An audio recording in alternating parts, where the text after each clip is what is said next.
আমি সুস্মিতা। তো তোমাদের সাথে একটা নতুন ভিডিও নিয়ে চলে এসেছি। তো আজ তোমার দাদা ভাই বাড়িতে রয়েছে, এই রোদের মধ্যে সবাই বসে আছি।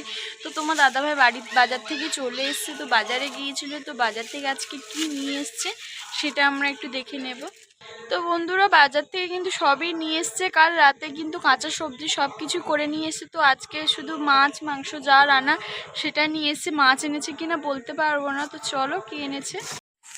তো বন্ধু, বাজার থেকে কি এনেছে দেখুন।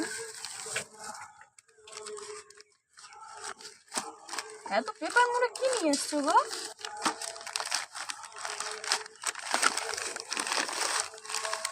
ওয়াও, মাটন নিয়ে এসছে বাজার থেকে। তো মাটন খেতে কে ভালোবাসো প্লিজ বন্ধুরা কমেন্ট করে একটু জানিও। তো আজকে আমি মাটনটাকে কেমনভাবে রান্না করব সেটা তোমাদের সাথে সব কিছু শেয়ার করব। দেখুন বন্ধুরা, তোমার দাদা ভাই বাজার থেকে মাটন নিয়ে এসছে। তো চলো বন্ধুরা, মাটনটা ধুয়ে নিই, তারপর তোমাদের সাথে দেখা হচ্ছে। মাটনটাকে খুব ভালো করে ধুয়ে নিয়েছি, নিয়ে জল ঝরাতে দিয়ে দিয়েছি। এদিকে আমি এবার রসুন, আদা, পেঁয়াজ সব কিছু কেটে নেব, যেহেতু মাটন করতে যা যা লাগে সেই উপকরণগুলো। তো এগুলো কেটে নিয়ে তারপরে তোমাদের সাথে দেখা হচ্ছে। এটাকে ম্যারিনেট করে নেব। মাটনটাকে ধুয়ে রেখেছিলাম, নিয়ে নিলাম। মাটনটাকে ম্যারিনেট করার জন্য এর মধ্যে দিয়ে দেব আদা রসুন বাটা পরিমাণ মতন, কিছুটা রেখে দেব কড়াই ভাজবো। পেঁয়াজ কুচি,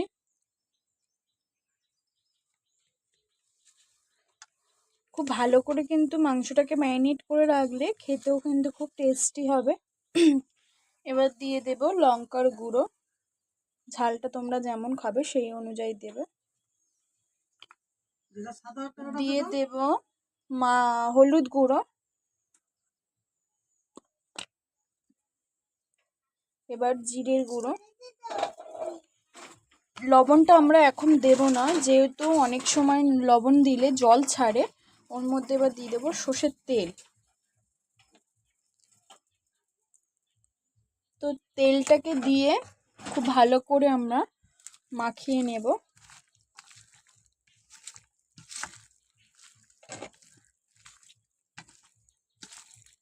মাংসটাকে একটু মাখিয়ে রাখলে কি নরম হয়ে যাবে, আর লবণ দিলে কিন্তু মাটনটা থেকে জল কাটবে। তো জন্য আমি এখন মাটনটাকে মধ্যে লবণ দেব না, যখন আমি রান্না করব তখনই আমি লবণটা দিয়ে দেব। তো এরকমভাবে আমি মাংসটাকে ম্যারিনেট করে আধা ঘন্টার জন্য আমি রেখে দিলাম। তোমরা চাইলে আরও সময় ধরে, যতটা সময় ধরে রাখতে পারবে ততটা কিন্তু খেতে টেস্ট হবে।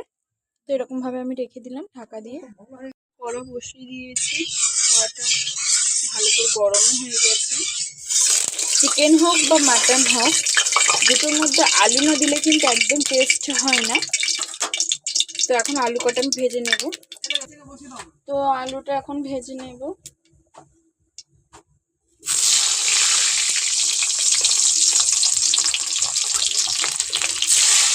মাংসের তরকারি আলু না দিলে একদম মজা না, তরকারিটা খেতেও কিন্তু অত ভালো হয় না।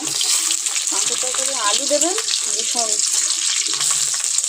তো এবার আলুগুলো খুব ভালো করে ভেজে নেব, একটু হলুদ একটু নুন দিয়ে।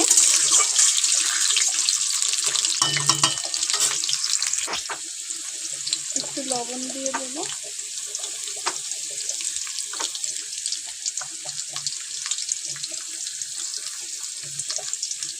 দিয়ে কিন্তু খুব ভালো করে ভেজে নেব, একদম লাল লাল করে।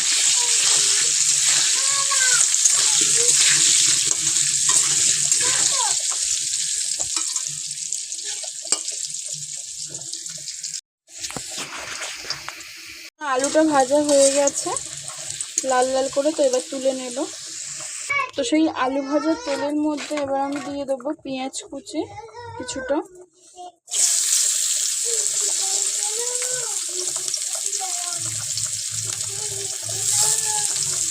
শুধু পেঁয়াজ কুচি দিয়ে ভেজে নেব।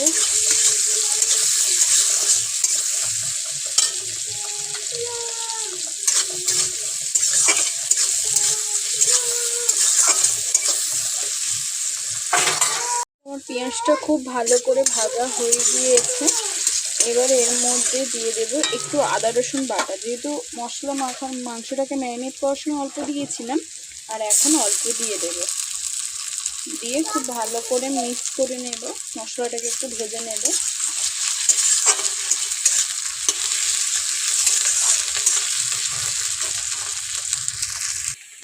তো আমার এটা খুব ভালো করে ভাজা হয়ে গিয়েছে। এর মধ্যে এবার যে ম্যারিনেট করে রেখেছিলাম যে মাংসটা, সেটা দিয়ে দেব।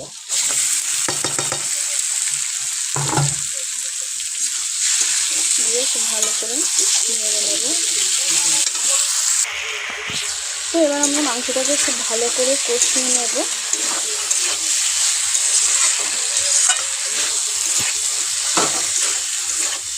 তো চলো বন্ধুরা, কষানো যাক। তো মাটনটাকে খুব ভালো করে কষিয়ে নিচ্ছি। এর মধ্যে দিয়ে দেবো টমেটো কুচি,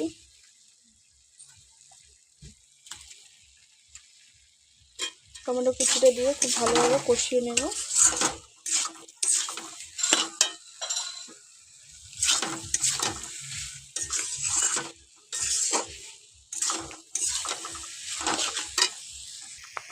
তো আমার খুব ভালো করে কষানো হয়ে গিয়েছে। এর মধ্যে আলুটা ভেজে রেখেছিলাম, সেই আলুটা দিয়ে দেবো। দিয়ে ভালো করে কষিয়ে নেব। এদিকে আমার পুরো ভালো করে কষা হয়ে গিয়েছে। আর এদিকে আমি জল গরম বসিয়ে দিয়েছি। জল গরমটা ওর মধ্যে এখন দিয়ে দেবো আমরা। ঠান্ডা জল দেব না, পরিমাণ মতন আমরা গরম জল দিয়ে দেবো। ঠান্ডা জল দেওয়ার চেষ্টাও করবেন না, ঠান্ডা জল দিলে টেস্টটা অন্যরকম হয়ে যাবে। একটু গরম জল দেবেন, টেস্টটা সুন্দর হবে।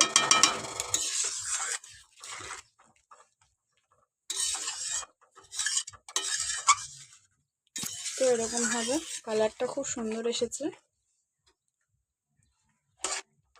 তো আমি আর জল দেব না, যেহেতু আমি প্রেসারে দেব।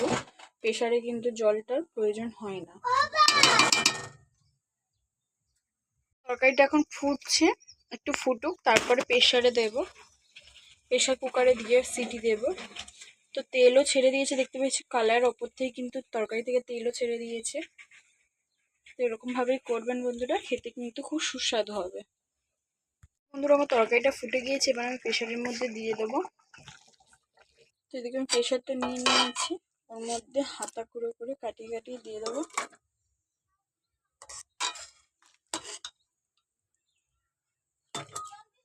তো এরকমভাবে আমি সব জিনিসটা উপকরণগুলো তুলে নিয়ে তারপরে তোমাদের সাথে দেখা হচ্ছে। তো বন্ধু, আমি প্রেসারের মধ্যে নিয়ে নিয়েছি, ওর মধ্যে একটু গরম মশলা দিয়ে দেবো, গরম মশলা গুঁড়ো।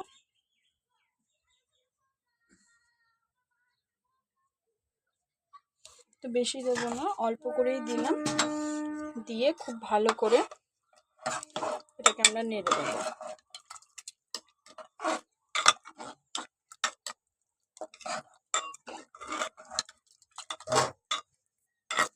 তো খুব সুন্দর আমরা মিক্স করে নিয়েছি। তো আমি প্রেসারে বসিয়ে দিয়েছি, দেখতে পেয়েছি মনে তো আমার একটা সিটি পড়েও গিয়েছে, এই আরেকটা উঠছে। আমি টোটাল 5টা সিটি মারবো, বেশি দেবো না। আমার এটা নিয়ে দুটো হবে। বন্ধুরা, তাহলে খোলা যাক।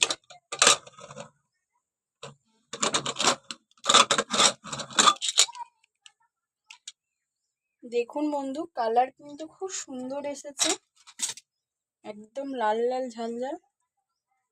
দেখুন বন্ধুরা, একটু কাটিয়ে দেখাচ্ছে, একদম খুব সুন্দর কিন্তু।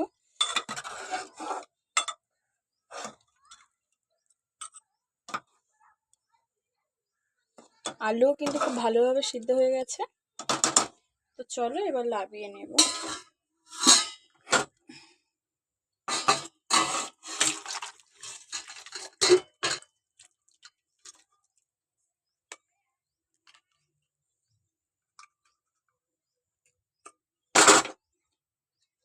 তো বন্ধু, দেখতে পেয়েছো কালারটা কিন্তু খুব সুন্দর এসেছে।